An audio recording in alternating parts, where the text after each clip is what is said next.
AI를 가장 먼저 써본 사람들이 지금 가장 뒤처져 있습니다. 한 조사에 따르면 AI 도구를 초기에 사용했다가 중단한 비율은 얼리어답터 그룹에서 61%였습니다. 반면 나중에 시작한 그룹은 31%에 그쳤습니다. 먼저 시작한 사람이 오히려 더 많이 포기했습니다. 왜 그럴까요? 1962년 미국 사회학자 에버렛 로저스는 혁신의 확산이라는 책에서 한 가지 역설을 발견했습니다. 가장 먼저 기술을 받아들인 사람이 반드시 그 기술의 수혜자가 되지는 않는다. 로저스는 수천 개의 기술 도입 사례를 분석했고 얼리어답터가 기술에 대한 고정된 인상을 가장 빠르게 형성한다는 사실을 알아냈습니다. 여기에 카너먼의 확증 편향 개념이 더해지면 무언가 흥미로운 현상이 설명됩니다. 2022년 말 챗GPT가 처음 공개됐을 때를 기억하십니까? 많은 분들이 빠르게 접속했고 빠르게 써봤습니다. 그리고 꽤 많은 분들이 비슷한 반응을 보였습니다. 신기하긴 한데 실제로 쓰기엔 좀 어색하다. 틀린 정보를 너무 자신있게 말하더라. 결국 사람이 다 수정해야 하네. 당시 AI는 실제로 그랬습니다. 그런데 문제는 그 다음입니다. 그 경험을 한 이후로 많은 얼리어답터들이 AI에 대한 인식을 그 시점에서 멈춰버렸습니다. 이것은 심리학에서 말하는 DH 내리기 효과입니다. 처음 접한 정보가 이후 판단의 기준점, 즉 닻이 되어버리는 현상입니다. 2022년 말에 AI 성능이 그 사람 뇌 속에서 AI의 기준값으로 고정된 겁니다. 더 구체적인 사례를 보겠습니다. AI 이미지 생성 도구가 처음 나왔을 때 가장 많이 회자됐던 문제가 있었습니다. 손가락이었습니다. 손가락 개수가 6개였고 뒤틀려 있었습니다. 많은 사람들이 확신했습니다. 역시 AI 이미지는 실전에서 쓸 수 없다고. 그런데 지금 미드저니 최신 버전과 어도비 파이어플라이, 구글 이마젠 3의 결과물을 보십시오. 그 얘기를 아직도 하는 분들이 계십니다. 2년 전 기준으로 지금의 도구를 평가하고 있는 겁니다. AI는 다른 기술과 근본적으로 다른 속도로 발전하고 있습니다. 스마트폰 카메라 성능은 1년 단위로 개선됩니다.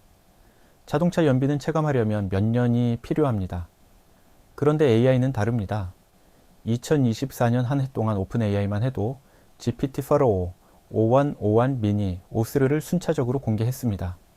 구글은 제미나이 1.0, 1.5, 2.0을, 엔트로픽은 클로드 3, 3.5, 3.7을 내놨습니다. 업데이트 사이클이 수개월, 때로는 수주 단위입니다. 카너먼의 생각에 관한 생각에 나오는 확증 편향을 살펴보겠습니다. 사람은 한번 형성한 믿음을 지지하는 정보만 선택적으로 받아들입니다. AI를 일찍 써본 사람은 강력한 경험을 가지고 있습니다. 내가 직접 써봤고 한계를 알고 있다. 이 경험이 강력한 확증 편향의 씨앗이 됩니다. 반면 AI를 처음 접하는 사람은 선입견이 없습니다. 지금의 AI 성능을 있는 그대로 받아들입니다. 역설적이게도 나중에 시작한 사람이 더 최신 버전의 AI를 기준점으로 갖게 되는 겁니다. 에버렛 로저스의 기술 수용 곡선을 보겠습니다. 혁신가, 얼리어답터, 초기 다수, 후기 다수, 지체자. 로저스가 강조한 것이 있습니다. 얼리어답터의 진짜 역할은 기술을 먼저 쓰는 것이 아닙니다. 기술을 평가하고 주변에 전파하는 것입니다. 그리고 이 역할을 제대로 수행하려면 기술이 발전함에 따라 평가도 함께 업데이트해야 합니다. 한 번의 경험으로 영구적인 판결을 내리는 것. 그건 얼리어답터의 역할이 아닙니다.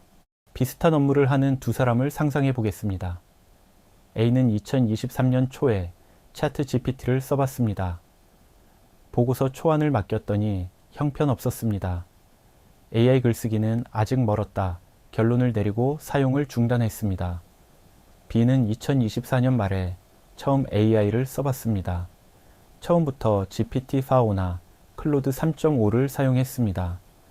꽤 쓸만하다는 걸 알게 됐고 업무에 통합하기 시작했습니다. 2025년 현재 실제로 AI를 활용하고 있는 것은 B입니다. 먼저 시작했다는 사실이 지금도 앞서 있다는 증거가 되지는 않습니다. 오늘 이야기의 결론이 이것이 되어서는 안 됩니다.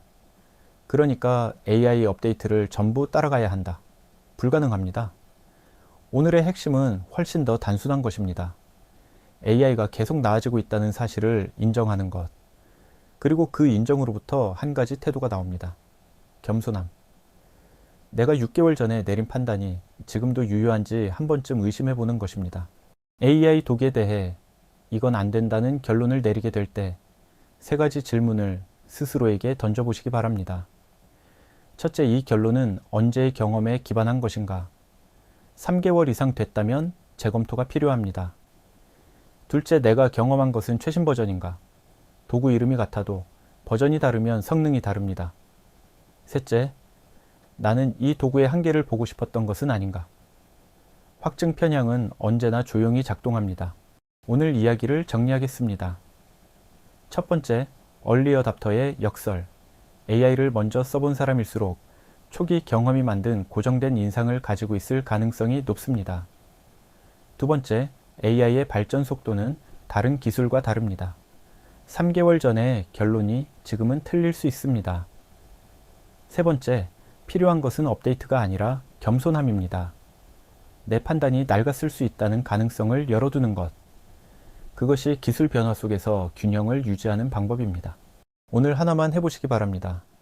지금 AI에 대해 이건 안 된다고 생각하고 있는 것 딱 한 가지를 떠올려 보십시오. 그리고 그 판단이 언제 만들어진 것인지 확인해 보십시오. 6개월이 넘었다면 오늘 5분만 다시 시도해 보십시오. 같은 작업을 지금의 도구로. 확인하지 않은 판단과 확인한 판단은 같은 판단이 아닙니다.